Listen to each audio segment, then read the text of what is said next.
Selamat sore. Sore, Pak. Baik, kita Sore, lanjut. Pak. Ya, kita lanjutkan kuliah kita lagi dengan bab 11 di buku Mutagenesis. Bab 11 itu di halaman 322 dan seterusnya.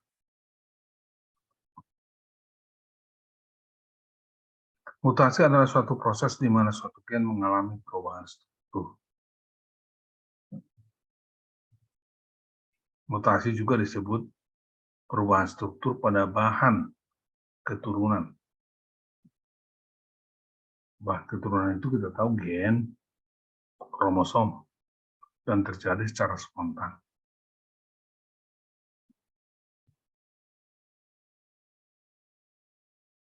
Karena perubahan itu muncul bahan keturunan baru. Dan bahan keturunan baru ini mengakibatkan perubahan genotipe. Dan perubahan genotipe akan mengakibatkan selanjutnya perubahan fenotipe.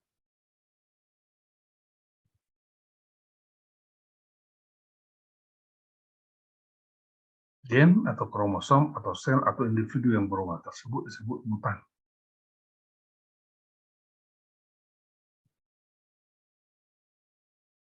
Mutagen adalah bahan penyebab mutasi. Mutagenesis adalah proses terjadinya mutasi. Jadi di sini ada beberapa istilah yang harus segera kita pahami. Mutasi, mutan, mutagen, mutagenesis.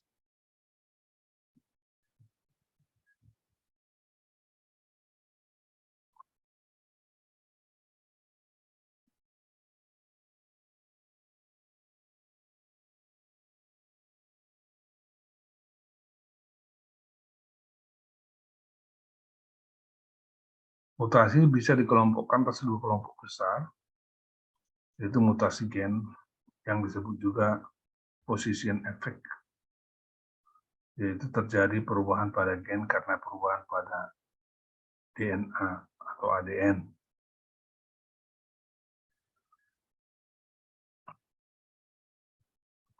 Yang kedua adalah mutasi kromosom, perubahan jumlah kromosom atau perubahan jumlah set genom. Perubahan jumlah kromosom atau perubahan jumlah set genom sudah kita bicarakan minggu yang lalu pada kuliah yang lalu.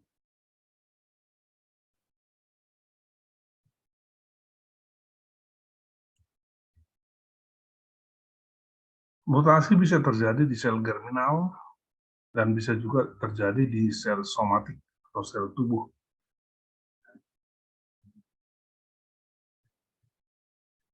Sel germinal, bila terjadi di sel germinal, itu terjadi pada awal gametogenesis, pada awal pembentukan gamet.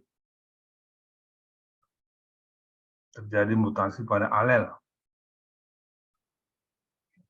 Mutasi ini diwariskan ke keturunan. Maksudnya bisa terjadi penyerbukan, lalu terjadi pembuahan, lalu terjadi biji, lalu ditanam. Jadi perubahan gen atau perubahan kromosom itu bisa diturunkan kalau mutasi itu terjadi pada sel-sel germinal. Bagaimana kalau mutasi itu terjadi di sel somatik? Misalnya terjadi di daun, di batang, di mahkota bunga, di akar, dan sebagainya. Pokoknya di bagian tubuh dari tanaman itu. Apakah mutasi ini, perubahan gen atau kromosom ini diwariskan, diturunkan keturunannya? Mutasi diturunkan keturunan bila terjadi pembiakan vegetatif. Artinya kalau mutan itu dibudidayakan. Misalnya kalau mutasi itu terjadi pada daun, lalu daun itu kemudian ditanam menghasilkan tanaman baru, tanaman baru itu disebut hutan.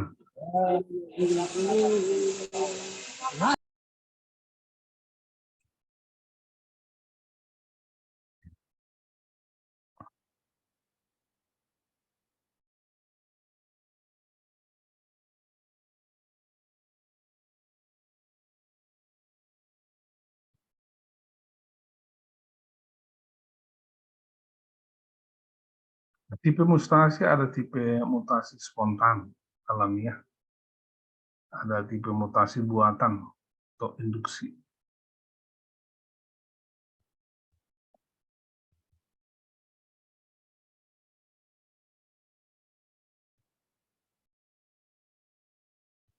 Mutasi spontan, mutasi secara alamiah, mutasi terjadi di alam tanpa bantuan manusia. Mutasi buatan atau induksi terjadi karena ada bantuan manusia. Misalnya dengan memberikan zat-zat yang menghasilkan mutasi.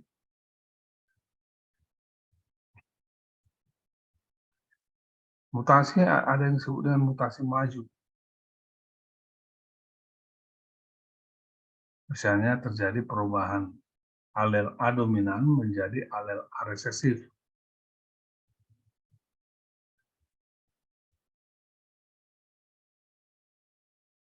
Ini disebut juga mutasi resesif. Nah, sebagian besar dari mutasi adalah mutasi resesif.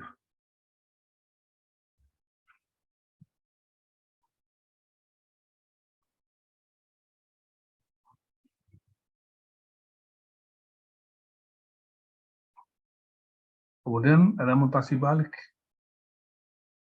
Disebut juga mutasi bolak-balik. Itu kalau terjadi mutasi dari alel A menjadi A resesif menjadi alel A dominan. Disebut juga mutasi dominan. Mutasi ini jarang terjadi. Yang sering terjadi itu tadi mutasi resesif. Kalau mutasi dominan jarang terjadi.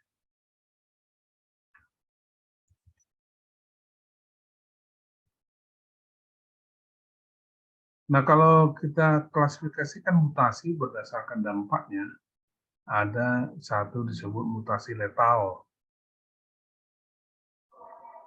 Akibat mutasi itu, organisme itu menjadi mati.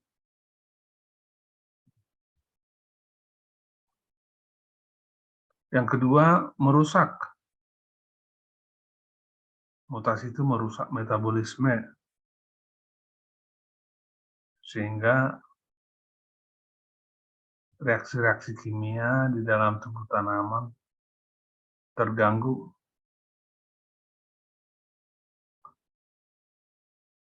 Ada juga mutasi yang merusak karena terjadi defisiensi klorofil.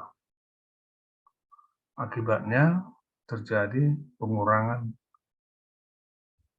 fotosintesis.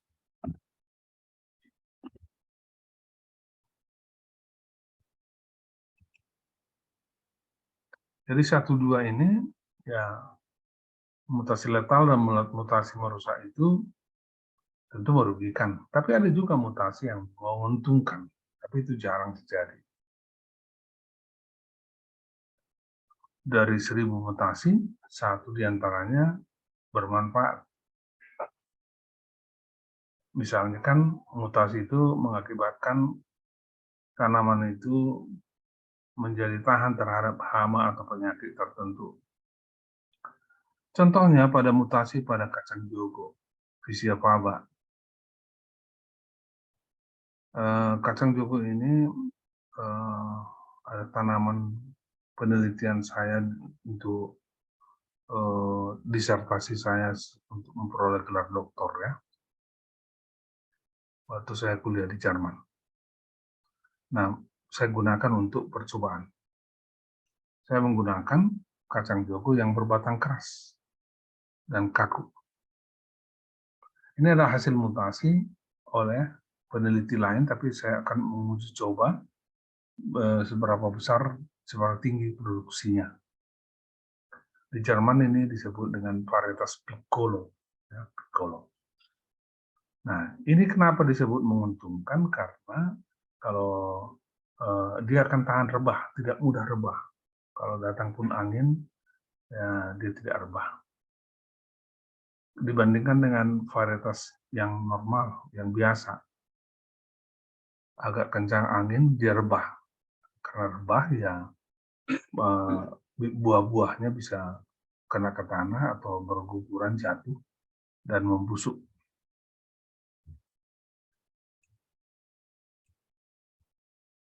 Seberapa sering mutasi terjadi? Jadi mutasi alamiah sangat jarang terjadi. Satu mutasi per 1 juta gamet. Jadi satu gamet dari 1 juta gamet bisa mengalami mutasi alamiah.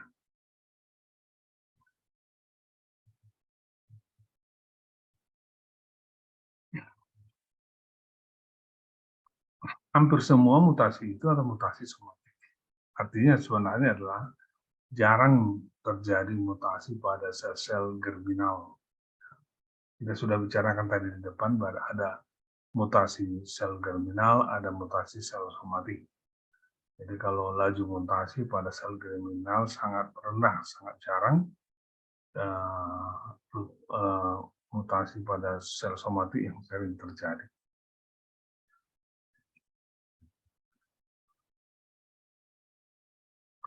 Mutagen, kita sudah katakan tadi bahwa mutagen itu adalah bahan-bahan atau senyawa-senyawa yang mengakibatkan mutasi. Nah, bisa itu sinar berenergi tinggi, misalnya sinar X, sinar gamma, ultraviolet, partikel radioaktif. Yang kedua, zat kimia. Zat kimia itu diantaranya adalah asam nitrit, kemudian etil metan sulfonate, EMS singkatannya. Kemudian zat pewarna, kemudian nikotin, kemudian kolhisin.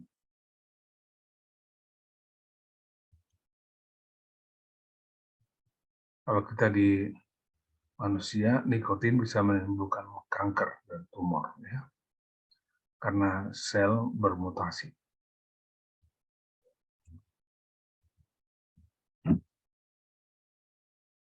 Kita katakan tadi bahwa ada mutasi position effect, mutasi pada DNA.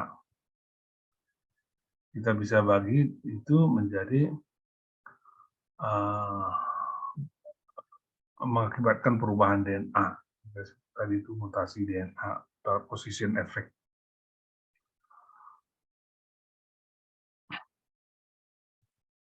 Itu terjadi karena terjadi pergantian bahasa.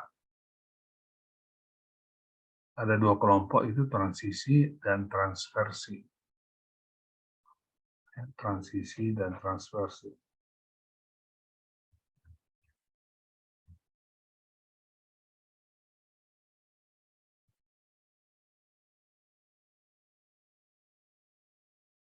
Transisi itu bila satu purin menggantikan satu purin. Misalnya guanin menggantikan adenin. Nah, bahan-bahan genetik telah kita pelajari sebelumnya, ya. Kita sudah bahasa-bahasa organik sudah kita pelajari, ya. Jadi dari kelompok purin misalnya guanin, adenin. Jadi guanin misalnya menggantikan adenin atau adenin menggantikan guanin. Atau satu pirimidin menggantikan satu pirimidin. Kita sudah pelajari pirimidin itu terdiri dari sitosin dan timin.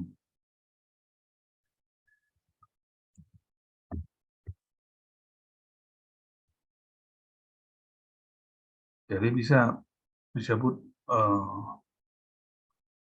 pergantian bahasa bila sitosin menggantikan timin atau timin menggantikan sitosin.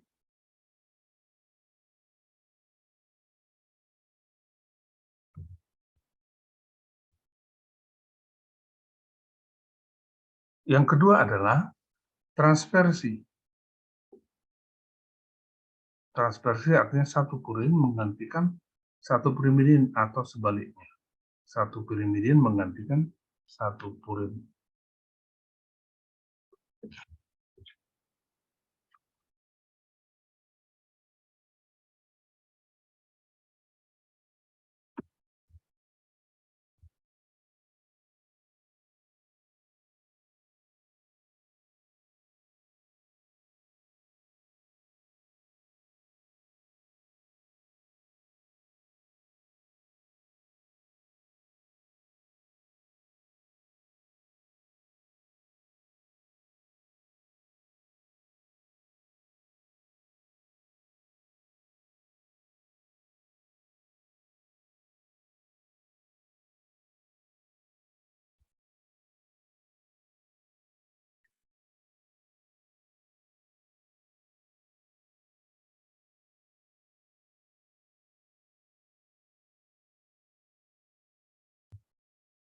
Nah,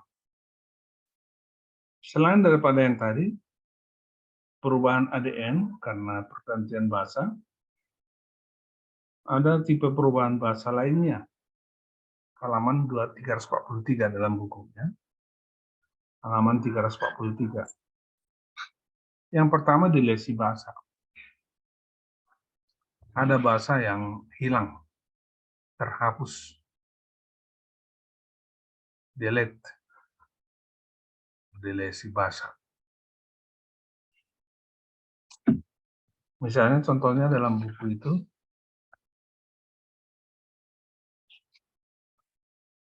halaman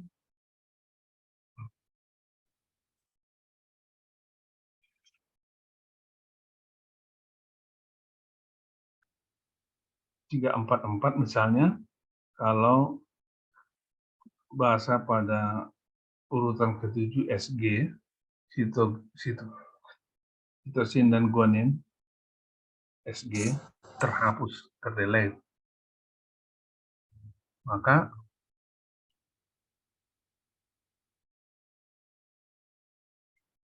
akan susunan dari bahasa berubah.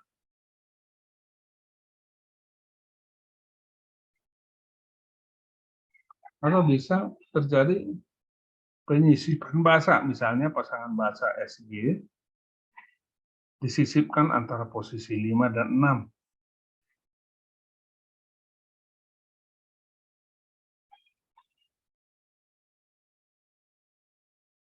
Akibatnya susunan bahasa berubah. Kita sudah pelajari bahwa susunan bahasa itulah yang membuat merupakan kode-kode genetik. Jadi kalau susunan bahasanya berubah, informasi genetiknya bisa berubah.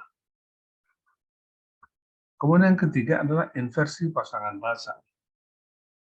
Misalkan ADN yang terdiri dari posisi 5, 6, 7 dibalik.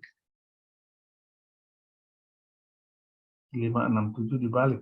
Jadi susunannya menjadi seperti pada bagan itu, dari sebelumnya 1, 2, 3, 5, 6, 7 menjadi 1, 2, 3, 4, 7, 6, 5. Jadi dibalik, inversi. Jadi kode genetik berubah. Informasi genetik berubah.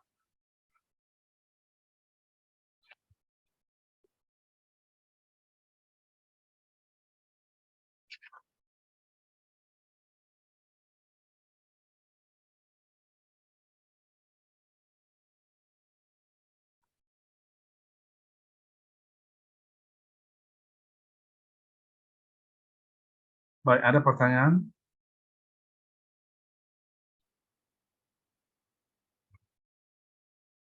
Buka dulu kamera masing-masing.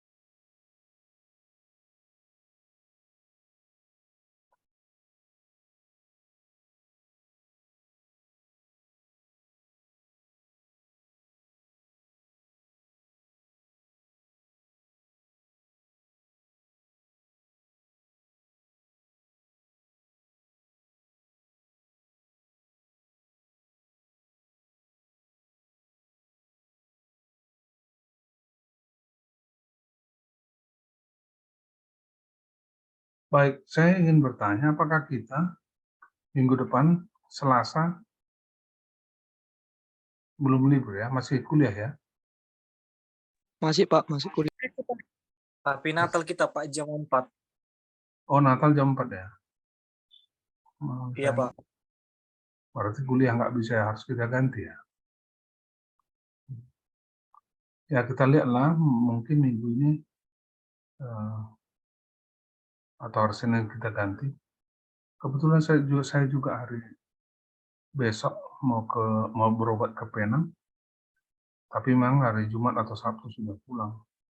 Jadi kalau enggak hari Senin kita buat kuliah pengganti ya. Atau minggu ini kita buat kuliah pengumuman. Januari masih ada kuliah kan sekali ya? Masih Pak sekali. Sekali ya? Masih Pak, seminggu itu Pak. Sekali ya? Oke.